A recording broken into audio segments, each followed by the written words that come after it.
तो अभी तक आप लोगों ने देखा कि एसक्यूएल का मीनिंग क्या है। एसक्यूएल का मतलब कोई ऐसी लैंग्वेज जिसकी हेल्प से हम लोग कम्युनिकेट करते हैं डाटाबेस से। डाटाबेस कोई भी, MySQL, Oracle, MongoDB एक्सेट्रा। अब हम लोगों ने यहाँ पे एक वर्ड यूज किया है डाटाबेस। कौन सा वर्ड यूज किया है? डाटाबेस। इसका मीनिंग बताइए कि इसका मीनिंग क्या होता है?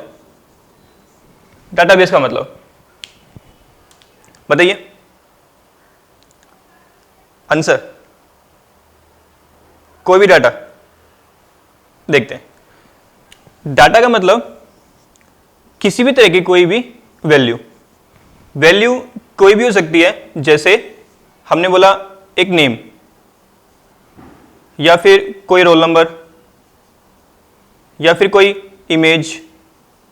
मतलब या तो एक टेक्स्ट हो सकता है, या फिर न्यूमेरिक हो सकता है, या किसी भी तरह का डाटा, किसी भी तरह की वैल्यू, ये होता है डाटा। अब ये डाटा अभी तक हमारे कोई यूज का नहीं है। मतलब खाली अगर आपके पास किसी का नेम मिल जाए और कोई इंफॉर्मेशन नहीं है उसके बारे में, तब तक ये यूजफुल नहीं है। जैसे कोई नेम है मेरे पास अमन, रोल नंबर है 1003 और ब्रांच है उसकी CSE। ये डिफरेंट डाटा है। तो अभी तक ये एक वैल्यू है इंडिविजुअली। अगर मैं इस वैल्यू को, इस डाटा को एक पर्टिकुलर ऑर्डर में अरेंज कर दूं ताकि मेरे लिए या किसी और के लिए ये यूजफुल बन जाए, तो इसको बोलते हैं हम एक इंफॉर्मेशन। क्या बोलते हैं? इंफॉर्मेशन। एक ऐसे ऑर्डर में ताकि हम लोग यूज कर पाए, कोई और यूज कर पाए, तब इस वैल्यू को, इस डाटा को हम इंफॉर्मेशन बोल देते हैं। अब जैसे मेरे पास रोल नंबर है, नेम है, ब्रांच है एंड ईयर है। रोल नंबर मेरे पास 1001, 1002, नेम मेरे पास अमन, हेम, ब्रांच है उनकी CSE, ECE, ईयर है उनका 2015, 2016। अब अगर मेरे पास ये रोल नंबर है और मेरे को इसकी हेल्प से इसका नेम भी मिल रहा है, इसकी ब्रांच भी मिल रही है और इसका ईयर भी मिल रहा है, अब हमारे पास ये एक इंफॉर्मेशन है। ऐसे ही इस इंफॉर्मेशन को या इसकी जैसी अदर इंफॉर्मेशन को हमें स्टोर करने के लिए कोई बेस चाहिए जहां पे हम इंफॉर्मेशन को, इस टाइप की इंफॉर्मेशन को रख सकें। तो उसको बोलते हैं हम डाटाबेस, कि इस टाइप की इंफॉर्मेशन को जहां पे हम स्टोर कर रहे हैं। डाटाबेस जैसे हमने स्टडी किया था MySQL, Oracle एक्सेट्रा, ये हमारा डाटाबेस है। डाटा मतलब कोई भी वैल्यू, जैसे टेक्स्ट हो सकता है, न्यूमेरिक हो सकता है, इमेज हो सकती है। जब ये वैल्यू, ये डाटा हमारे लिए यूजफुल बन जाए, किसी और के लिए यूजफुल बन जाए, तब हम इसको बोलते हैं इंफॉर्मेशन। अब इस इंफॉर्मेशन को और इस टाइप की अदर इंफॉर्मेशन को हमें स्टोर करने के लिए कोई बेस चाहिए, ताकि इन फ्यूचर हम इस इंफॉर्मेशन से, इस डाटाबेस से उसको गेट कर लें। I hope the meaning of database is clear to you.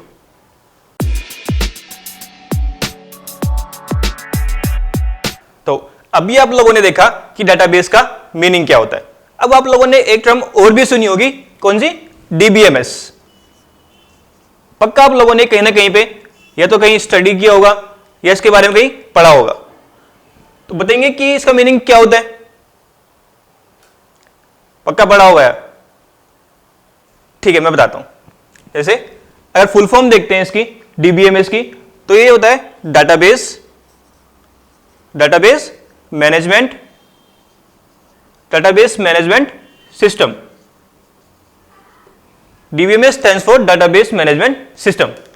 अब जैसे हमारे पास डाटाबेस था, डाटाबेस मतलब कोई भी इंफॉर्मेशन जो हमने कहीं पे स्टोर कर रखी है।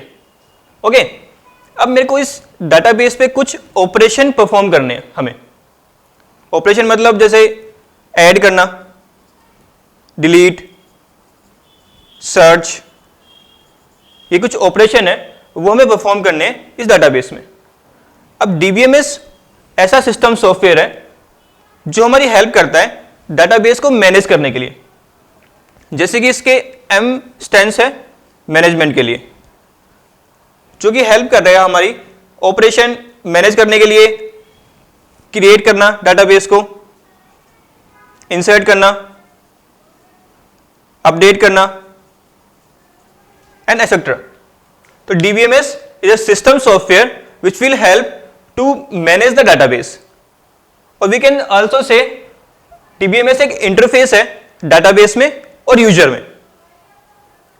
तो DBMS एक सिस्टम सॉफ्टवेयर है जो हमारी हेल्प करेगा डाटाबेस को मैनेज करने के लिए, इसको बोलते हैं हम DBMS।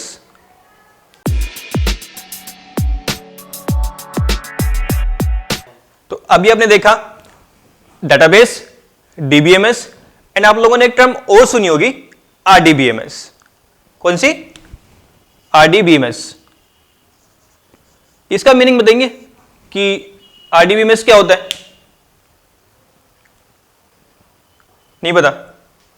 RDBMS मीन्स R इसमें बस डिफरेंट थोड़ा, जैसे R stands for relational, R stands for relational, बाकी सेम है डाटाबेस मैनेजमेंट सिस्टम। ये भी एक तरह का डाटाबेस मैनेजमेंट सिस्टम ही है जैसे ये DBMS था। डिफरेंस क्या है इनमें वो देखते हैं।